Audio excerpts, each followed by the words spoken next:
ជួបជាមួយខ្ញុំបាទជាមួយច្រាស់ដកមិនបាទជាទៅទៅពុកម៉ែបងប្អូនអត់ដែលយកចិត្តទុកដាក់ច្រាស់ដកមិនទេបាទអត់សិក្សាទៅលើច្រាស់ដកមិនទេថាវាមានគុណភាពឬមួយប្រសិទ្ធភាពបែបណាជាមួយច្រាស់ដកមិនពុកម៉ែបងប្អូនទៅផ្សារឃើញថាពុកម៉ែបងប្អូនទៅឲ្យតែឃើញរូបរាងនៃច្រាស់បាទរូបរាងនៃស្រះនិងសរសៃច្រាស់នេះឲ្យតែឃើញទូចរូបរាងស្អាតគឺប្រមាណក៏ហ៊ានចំណាយដែរបាទពុកម៉ែបងប្អូនអត់ដែលសិក្សាពីអត្ថប្រយោជន៍នៃច្រាស់ដកមិនទេបាទតែពុកម៉ែបងប្អូនមួយចំនួនខ្លះក៏សិក្សាដែរជាមួយច្រាស់ដកមិនបាទញ៉ែណែដែរខ្ញុំសូមអាចជាមួយច្រាស់ដកមិនអាតូមីបាទតែច្រាស់ដកមិនមានបើនិយាយទៅលើដងបាទនិយាយទៅលើដងគឺដងចរលេខ1បាទចរលេខ1ដែលចរភ្លឺឆ្លាបាទចរនេះដាក់ទៅមិនងាយចាស់ទេពុកម៉ែបងប្អូនអត់ងាយចាស់គឺnóស្អាតទូស្រឡាញ់បាទទូស្រលូនបាទស្អាតមានចរ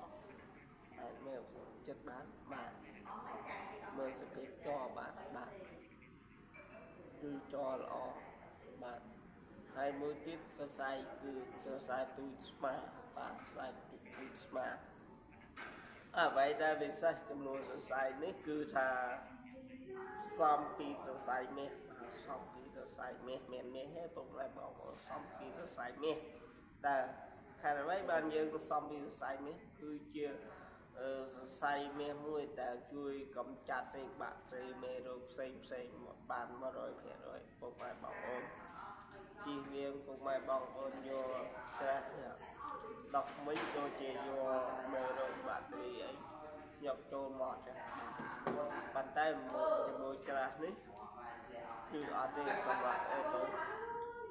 ជាទូទៅពុកម៉ែបងប្អូនយកច្រាស់ទុកនោះណាគឺទុកនៅបន្ទប់ទឹកបាទហើយនោះជាប្រភពមេរោគ